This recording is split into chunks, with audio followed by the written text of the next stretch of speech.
The paper was already printed. She had the pen in her hand. He looked at it for a long moment. The annulment form, 2 pages, her signature already on the bottom of the second one, and then he set it face down on the hotel room table and said, "No."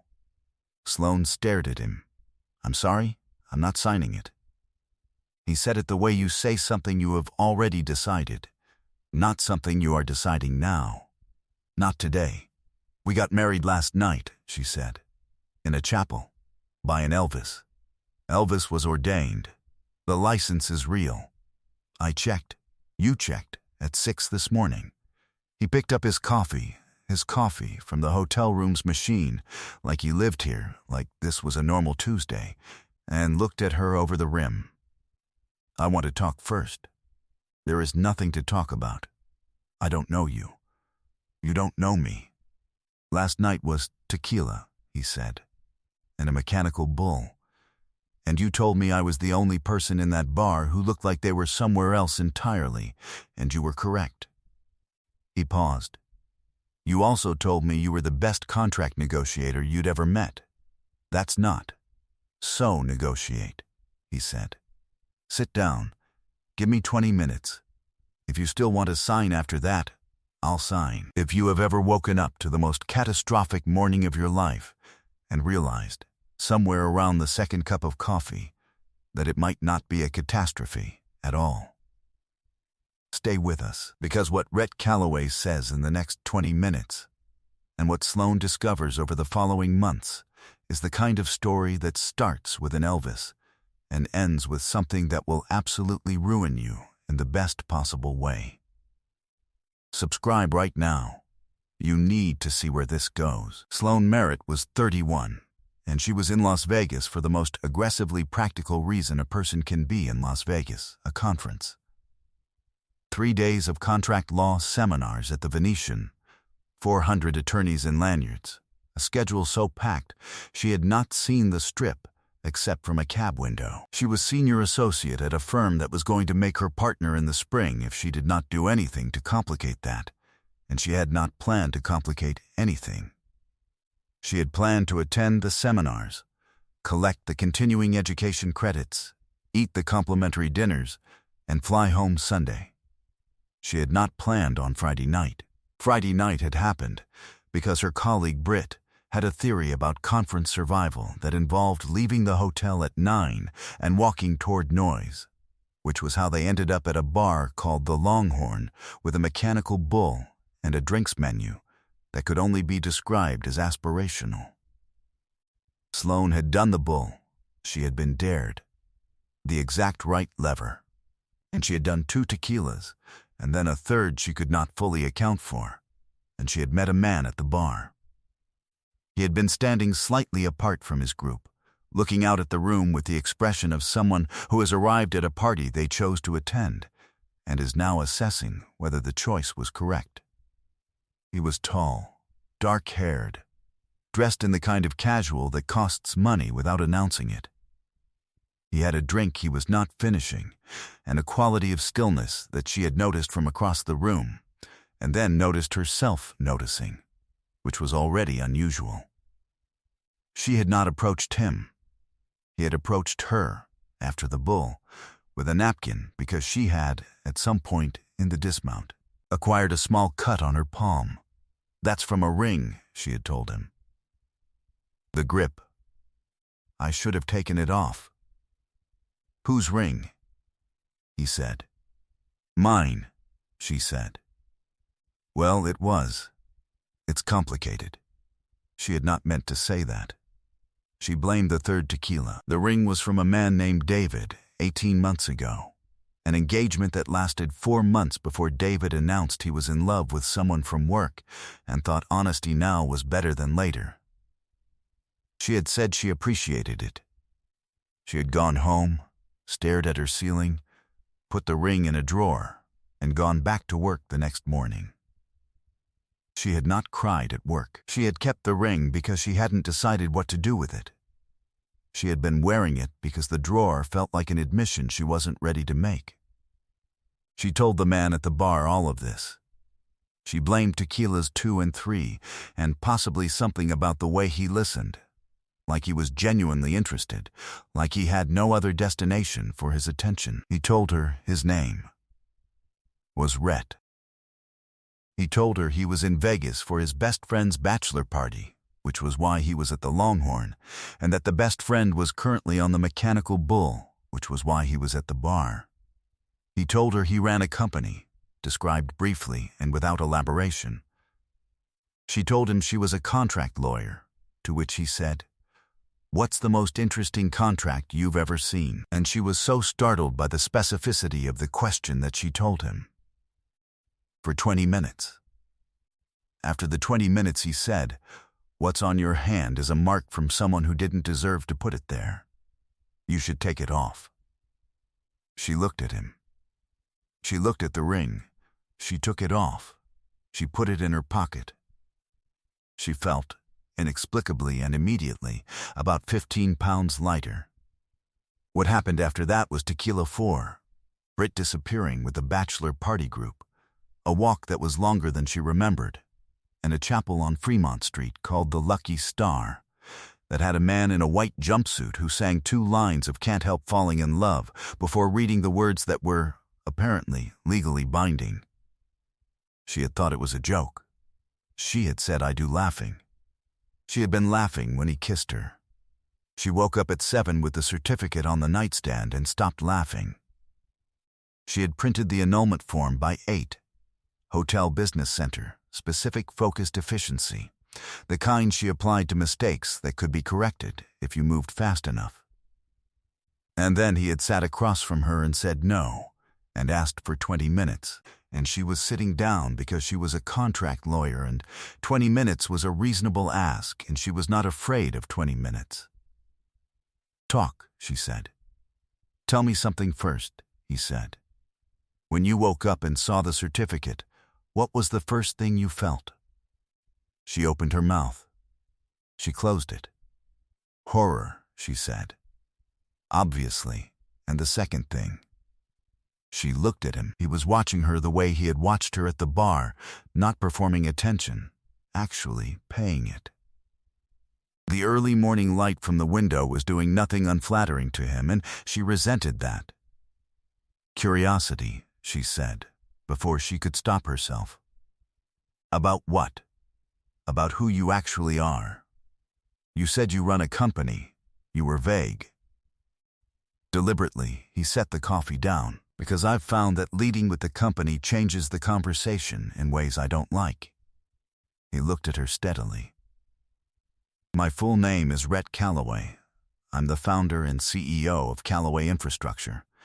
We build water and transit systems in developing regions, currently in 7 countries. Last year's revenue was $4.3 billion. The room was very quiet. 4.3, she said. "Billion," he confirmed. "I mention it not to impress you, but because you're a contract lawyer and you're about to negotiate with me, and you should know the full picture of what you're negotiating with." She looked at the annulment form, face down on the table. "Why," she said, "does a man worth $4.3 billion want to stay married to a woman he met on a Mechanical Bull 9 hours ago?" He was quiet for a moment. "Then, because you took the ring off." She waited. "I've had this conversation before," he said. Not this specific conversation. I haven't accidentally married anyone before, to be clear. But the conversation where I say what I do and the room changes. The way people look at me changes. What they want from me changes. What they say changes." He looked at his hands. "Last night you were wearing a ring that didn't belong anymore. And you were doing the bull because someone dared you, and you told me about the most interesting contract you'd ever read for 20 minutes, like it was the best thing you'd been asked about in a year. And then you took the ring off, because a stranger told you to, not because of who the stranger was. Because it made sense." He met her eyes. "I would like to know more of that. I'm aware that's not a basis for a legal marriage. I'm asking for time to find out if there's a basis." Sloane looked at him for a long time. "What exactly are you proposing?" 90 days, he said. Don't sign it yet. Let me make a case. If in 90 days you want to sign, I'll sign without argument. And whatever's fair to you in a settlement for your time and disruption, I'll have my lawyers arrange. I don't want your money. I know, he said. That's point 3 of why I'm asking. She almost smiled. She did not let herself. I have conditions, she said. I'd be worried if you didn't. I'm not relocating. My life is in Chicago. My job, my flat, my routine. Whatever this 90 days looks like, it works around that. Done. I'm not performing a marriage for anyone. No social events where we pretend, no family introductions, nothing public. If we discover something real, we approach public on our own terms and our own timeline. Agreed, and you tell me the truth. About everything. The company, your life, yourself, no managed version. If I ask something, you answer it fully. He looked at her for a moment. Then, the same from you. Fine, then we have a deal, he said. Negotiated in under 7 minutes. You undersold yourself. She picked up the annulment form and held it. She looked at him over it. She put it in her bag without signing it. 90 days, she said. She flew back to Chicago on Sunday afternoon with a signed non-disclosure agreement, an unsigned annulment form, and the specific dizzy quality of a person who has made a decision they cannot yet fully evaluate. She told Britt on Monday. Britt was silent for 4 full seconds, essentially a coma, and then said, Sloan Merritt. You absolute legend. Rhett called that evening. Not a text, a call, which she noted. He asked how the flight was. She told him it was fine. He said, Tell me something you haven't told anyone at work. She thought about it. I've been terrified of the partnership for 8 months. Not of not getting it, of getting it, and finding out I don't want it as much as I thought I did. There was a pause. What do you think you actually want? He said. Nobody had asked her that in 8 months. Nobody at the firm had asked her that in 3 years. She talked for 40 minutes. He asked questions throughout, the specific, interested kind, the 20 minutes at a bar kind. And she answered them, and somewhere in the middle of the call she was walking around her apartment in socks, gesturing at walls that couldn't see her, feeling more like herself than she had in a considerable amount of time. He came to Chicago the following weekend. He did not announce it as a significant gesture. He had a meeting Friday, he said, and could stay through Sunday if that worked for her. It worked.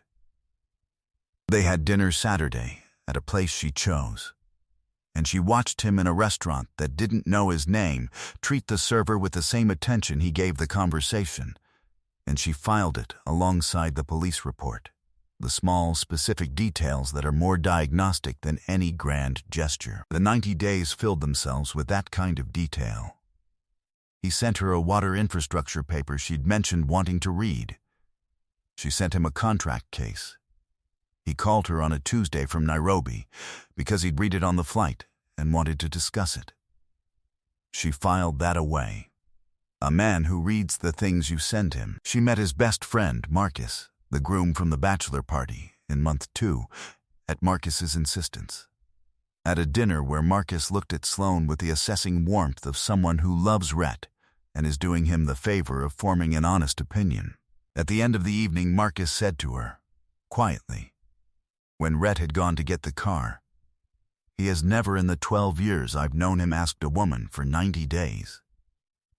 He's the kind of person who decides quickly and commits completely, and he decided about you before you finished the mechanical bull. She thought about that on the drive home. Rhett drove and didn't ask what Marcus had said, which she noticed. What do you think about the partnership now? He said instead. 2 months later. I think, she said slowly, that I'm going to take it and see what I actually want from the inside. And if what I want is different from what the inside looks like, I'll build something different. That's a good plan, he said. I'm a good planner, she said. You are, he said. You planned a conference in Vegas and accidentally got married. That's not, she stopped. She laughed. Real and unguarded, the kind that came from somewhere below strategy. He was watching the road and smiling. She held the thing that was happening very carefully. She was not a person who confused momentum for meaning. She had spent 18 months confusing a ring for a future, and she knew, specifically, the cost of that error. But this was not that. This was something she had been testing methodically, every detail filed, every piece of evidence evaluated. And the evidence was consistent. The evidence was unambiguous. On the 89th day, she called him. Tomorrow, she said, is 90 days. I know, he said. I have the form. I know, he said again. His voice was even. She could hear what it cost him. I'm not signing it, she said. The silence on the line was the specific kind that happens when someone has been holding their breath without knowing it and has just been told they can stop. Sloan, I'm not signing it, she said again. Because I have evaluated the evidence, and the evidence says this is real, and I am a contract lawyer, and I know the difference between a deal that holds and a deal that doesn't, and this one holds. He said her name once more, quietly, and the way he said it was its own complete sentence. She made partner in the spring, took it with both hands, and spent the following year discovering that what she wanted from the inside was exactly what she had built. With one addition she had not seen coming on a Friday night in Vegas and could not now imagine the shape of her life without. They married again, properly, the word finally wearing its full meaning, on a July Saturday in Chicago, in a garden ceremony that Britt organized with a fervor that suggested she felt personally responsible for the occasion, which she partly was.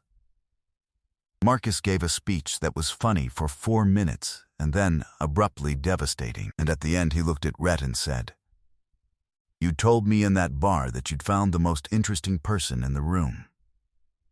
You weren't wrong, brother.